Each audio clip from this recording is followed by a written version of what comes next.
चार असंख्य सती असंख्य।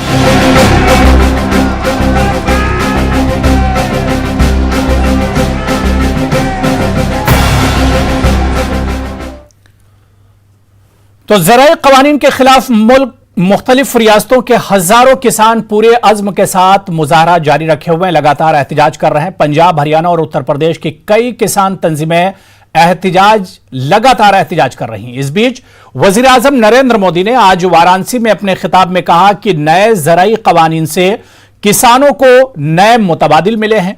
वजीर आजम ने जोर देकर कहा कि अफवाह और बहकावे से किसान दूर रहें, लोगों को कानून की सही जानकारी होनी चाहिए। तो दूसरी तरफ किसानों ने सरकार पर हमला करते हुए कहा है कि वजीर आजम मोदी सिर्फ अपने मन की बात करते हैं। इस तहरीक से सरकार के झूठ की पोल खुली है, हम जहां जहां हैं वहीं डटे रहेंगे। तो वजीर आजम नरेंद्र मोदी ने एक बार फिर सरकार, तो चलिए आज किसानों की इसी तहरीक पर हम बात करेंगे। बहुत खास मेहमान मेरे साथ जुड़े हुए हैं। सवाल ये उठता है कि आखिर सरकारों और किसानों के बीच की ये दूरी कैसी है, इस दूरी को कैसे पाटा जाए। सरकार और किसानों के बीच